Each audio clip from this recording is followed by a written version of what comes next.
WBAY TV, your first alert station. Action 2 News This Morning live stream starts now.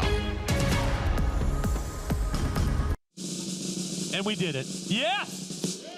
We broke the record. That is crazy. Incredible there. Welcome to our live stream, and thanks to your generosity, CP Telethon raising over $1,469,000. And that's Kristen Allen right there hosting something new this year with the CP Telethon, the Saturday live stream, 2 hours right there at CP. And then, of course, so many of you joining us and watching right here on Channel 2, the Telethon on Sunday. Such a great tradition. 70 years. That is pretty impressive. The longest running local telethon. Incredible to be a part of. All that money staying local here. Great to see. And we're going to talk more about that later on in our live stream. But we do want to start with the first alert from Sheboygan County this morning. Deputies there looking for a man they believe is dangerous following a traffic stop and chase that led to one man dying. Authorities are looking for 28-year-old Mario Doyle Jr. Deputies say that he drove away from police after a traffic stop in the town of Herman. Eventually, he was stopped again. Officials saying that a 25-year-old passenger got out and shot at deputies and then ran away. Doyle also ran off. A drone was able to find the passenger, who officials say died from a suspected self-inflicted gunshot wound. Officials believe Doyle may have left Sheboygan County and consider him to be dangerous, saying that you should not approach him if you see him. The family of missing 3-year-old Elijah Vue taking today off and tomorrow off to rest and recharge before resuming their community search parties. And Elijah went missing in Two Rivers almost 2 weeks ago. As we first told you, that Amber Alert issued for Elijah in Two Rivers February 20th. We have been sharing his photo, and the FBI is offering a reward up to $15,000 for information that could lead to Elijah's location or the rest of those involved in his disappearance. That state tip line right there. They continue to follow up on tips. Call 844-267-6648 if you have any information. And we're joined by Emily Roberts live in Two Rivers this morning. Emily, we're hearing from the family on social media. What are they saying? Tammy Emerson, we're learning more about what this week's search schedule is going to look like. Of course, we've had about 2 full weeks of extensive searches in multiple counties from both law enforcement agencies and community members going out on their own, bringing small groups, friends, family. Also, Elijah's own family organizing their search party we've been covering, leaving from the Mikado Theater. So Elijah's aunt, Linda Vue, posting a message. Take a look at this. We'll pull it up for you. You can see here, she says in part, quote, "My family and I would like to express our deepest gratitude to the volunteers, businesses, food, and monetary donations. Thank you for your ongoing support and your outpouring love for Elijah. We are grateful for all your time, energy, and talents. Without you, we will not be able to fulfill our mission." So we are learning that today and tomorrow the search is on pause just so that people can rest and recharge and come back stronger Wednesday and for the rest of the week starting at 9:30. I reached out to the family looking for some more information, confirming a location, what exactly those searches are going to look like, if they're any different, and we'll be first to alert you as soon as we learn more about that. But the big word right now from Elijah's family is grateful, gratitude. They are so thankful for everything that just hundreds of people have been doing, and so many more across the entire country, even across the entire globe, as thousands and thousands and thousands of people join Facebook groups hoping to bring Elijah's family some answers right now. And Emily, you were out there with search crews this weekend. What did you see? I joined a search party covering Highway 10, a stretch of Highway 10 between Whitelaw and Reedsville. So kind of a unique search party I actually got to be a part of. Take a look at this video from our first alert drone. You can probably see some folks walking there. They're actually members of Fox City's backpackers. So they are used to going out in so many different conditions, hiking, things like that, and they're using their skill set and bringing it to help out in this search looking for Elijah. I followed them for some time as they went along their route on Highway 10, and they actually split up. They were half of this group on Highway 10, and then at the end and beginning they met up with the others. So they really, you join forces, you cover a large part of land, and you just hope you find any sign of Elijah. And Emily, we've talked about the outpouring of community support as well. What's another way that people can help the family during this time? There are so many different donation funds set up right now. One of the big ones is from Amber Berman. Now, she is an approved organizer of these funds, approved by the family. Take a look at this. These QR codes you're seeing right here, if you just, I guess, scan them with your phone if you can. Might be difficult depending on how you're watching this live stream, but you could also take a screenshot.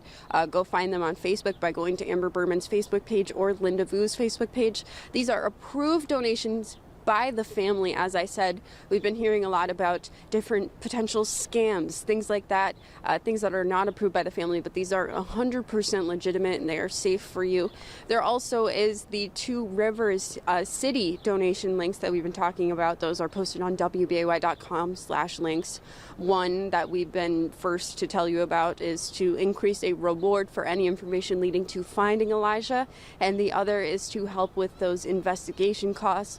Also things like food for all of those law enforcement officials. So lots and lots of different ways you can help right now. Of course, you can also join those search parties if you can get over to the area starting again Wednesday, 9:30. Emily, thank you again. Appreciate it. Keep you up to date. Of course, if anything develops there in Two Rivers, Emily live there. Time now for a discussion of the weather to kick off your work week with First Alert Chief Meteorologist Steve Balon. Steve, we're looking at the Green Bay Skycam behind you there. The sun is shining for now. Aha. I heard you just interject for now. You did that very intentionally. Yes. Because you know I'm a by very the time we intentional get person. Right. Like by the time we get to the evening drive time home, it isn't going to look like that. So yes, bright sun beaming down on the Brown County Courthouse. It's 36 degrees. Feels like 32 with a west wind at 5 miles an hour. But our next weather maker is going to be here real soon, and we're going to have some beneficial rain across northeast Wisconsin arriving later today. And there's also the possibility of some thunder. But I want to touch on this beneficial rain. Remember that at the end of last year, we were in a drought across a good chunk of the state. We had below normal snowfall this winter. So here we are, it's March 4th. We have abnormally dry soil across the area. Some areas still have moderate drought conditions. Now, we're not in the growing season yet, but it's coming soon. So it would be nice to get some of this rain underneath our belt, so to speak. So the sun that we have right now is going to disappear as we cloud over. And along with the rain, there might be some embedded thunderstorms later today. I expect a high of 54, but the temperature will begin to fall down to the 40s with that north wind and the wet weather that's just hours away, guys. I feel like we're just in between seasons, right? It's like winter coat maybe in the morning, spring coat, umbrella in the afternoon. Well, you get that variability. You have to kind of keep up with the trends, right? So First Alert ViperMax shows we got rain and snow back to our west. You see that? These are flashes of lightning that ViperMax is detecting over towards Des Moines, Iowa. That energy is heading in our direction. The main storm is up in central Canada, but it just pushed a cold front across our area in the pre-dawn hours. And along that boundary, which snakes its way down into Iowa, Nebraska, and Kansas, there's an impulse of low pressure that's causing that rain and snow to develop across Iowa and Minnesota, and that's heading northeast towards us. Now, as that disturbance gets closer, it interacts with some of the peak heating of the day, there may be some thunderstorms. The main risk of severe weather is going to pass by to our south, but a couple storms later today could, of course, have some lightning. So I think Monday afternoon, this afternoon, your severe weather outlook deserves to be in the low category. Need those umbrellas, Steve. You gave a good Rihanna impression during your 6 o'clock hour. You want to try that again? The Ella.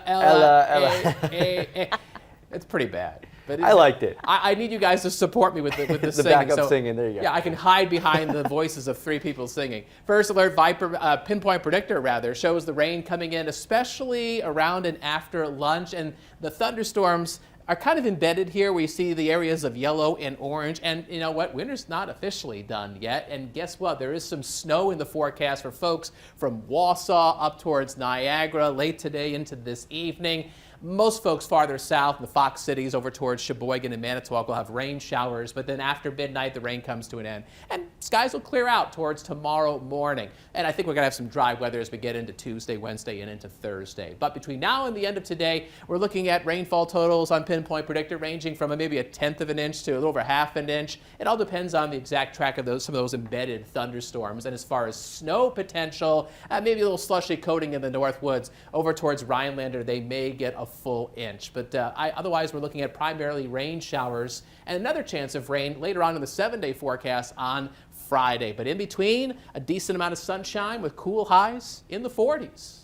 And thanks for giving us the look ahead to spring forward. You saw that, didn't you? Yes, I wasn't on my radar until I saw your 7-day this morning. I joke with Catherine all the time that it's my sworn duty as a meteorologist, which really has nothing to do with the time shifting forward, that it's our responsibility to let you know that daylight saving time is coming up this weekend, and so those clocks spring forward an hour. It's also a good time to check out your batteries in your smoke detector, your carbon monoxide detector. If you got a no-weather radio, check the battery strength. Having worked weekends for a while, it was tough to have the spring forward on a work day, but being able to enjoy it on a weekend now, a little bit nicer. A little easier to take for you. A little easier, yes. All right, Steve, thank you. Want to turn now to a discussion from the First Alert Safety Desk. We have Kristen Allen, who's in for Aisha this week, talking about some new research and climate change that's having a negative impact on children's health.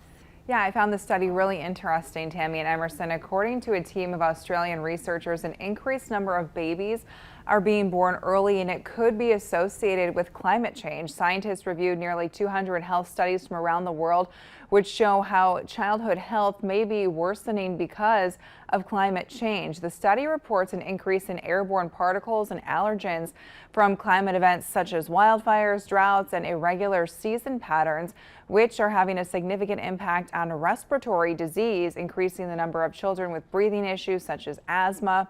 Now, global ecologists are concerned that climate change could cause lifelong complications for millions of children around the world. And one researcher from a university in Australia says scientists have identified direct links between climate change, such as a 60% increased risk of preterm birth from exposure to temperature extremes.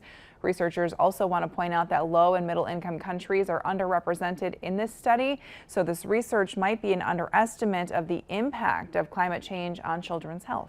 Certainly be interesting to follow along with that as more research is done. And Kristen, Definitely. there's another story you're following this morning. Anyone who drives a General Motors pickup truck is going to want to listen to this because some of those vehicles are being recalled. Yeah, important if you have a GM pickup truck, and the reason behind the recall is that it's a problem with the tailgates. GM says that certain vehicles with the power unlatching tailgates could short circuit if they are exposed to water, causing the tailgate to unlatch. GM is recalling models from the years 2020 through 2024. That includes a Chevrolet Silverado 2500 and 3500 model, plus the GMC Sierra 2500 and 3500 as well. More than 500,000 of these vehicles are part of this recall, so if you have one of them, you are urged to check to make sure that the tailgate is closed and latched before driving. Dealers will replace the exterior touchpad switch for free, and owner notifications are expected to go out in the mail on March 18th. You can also contact the National Highway Traffic Safety Administration. We have the vehicle safety hotline number, as well as a link on our website, WBAY.com. Kristen, thank you. And hang out for a minute because we want to talk with you about the CP live stream. Sure, thanks for the heads up. Yeah, so that's coming up right at the end of our live stream there. So we'll check in with you just in a bit again. We're going to head over to First Alert Traffic now with Catherine. What's happening this morning, Catherine? Well, guys, we have really good conditions for your Monday drive. You can see that here, the 41-43 interchange in Brown County. But we want to talk about, yes, some road work is starting this week in Alloway. The weather's been so warm, but you know, March, April, that's often the time of year where crews start to get out there again. So this is a two-part project on Libel. Part one is where you see the red line here from Alloway Avenue south to 172. And for this project, this part of the project, they're going to be working on replacing sewer lines. So that's going to run through mid-May or the end of May. Then part two is a broader, longer section of Libel from Kalb Avenue all the way south to 172. This is going to start in May and run through October. And for this one, they're going to be redoing the pavement and reconstructing the street. So parts of it might be closed at times, but they're always going to have a detour in that area. And you know that busy roundabout there, Libel and Alloway, they're not going to close that section. So people will still be able to get through. And yeah, we're, as we get into this springtime of year, we'll keep letting you know about construction. 2 seasons in Wisconsin, winter and construction. We're getting into the construction It's a cliche, season. but it's a cliche because it's true. It's true, yeah. All right. Thank you so much, Catherine. We appreciate that look at First Alert traffic this morning. And before we go, a bunch of record-breaking stories today. College basketball history. Iowa's Caitlin Clark now stands above them all, both women and men. She's now the NCAA's all-time scorer leader in all of Division I college basketball. That free throw pushed her past former LSU player Pete Maravich with 3,668 points. I think I pronounced his name okay. I'm not sure. Clark is leaving Iowa after this season. She says she's entering the WBAY draft, where she's widely expected to be the first overall pick. Congratulations to her. Congratulations to this guy, a Fond du Lac man, extending his world record for eating tens of thousands of McDonald's famous Big Macs. Guinness World Records says that 70-year-old Donald Gorski holds that record at 34,128 Big Macs. That is incredible.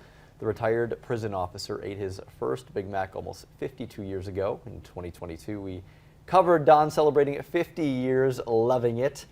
Guinness World Records says that he has eaten more than 700 Big Macs in 2023. Can I interject really quickly before the next thing here? Yes. I was doing the math. He is averaging for his life, of course my phone decides not to work, there we go, 9.375 Big Macs a week. Wow. And that's considering from the moment he was born. Because when he was like 1 or 2, he was 3, he wasn't eating Big Macs. I'm just saying, for that pace, that's insane. All right. Crazy. Thanks for the numbers. Oh, sure. Okay, and it was a record-breaking year at the annual CP Telethon. It was. We have some great news to share from the 70th annual event. And we broke a record. We did. We broke a record. We thought we had some video to share with you there, but a record was broken. It was over 1.4 million. Yes. 1.46. Incredible. Incredible. It was amazing. And Saturday, a new live stream. Kristen, you hosted that for 2 Yeah, hours. the live from stream, CP. the first ever telethon live stream at CP. So that was really fun, and I was honored to be a part of that, and to just be a part of that, and to the telethon yesterday and record breaking. It was a great weekend. It really was. Thanks to everyone who donated, making it a huge success. Have a great day, everybody. We'll see you tomorrow.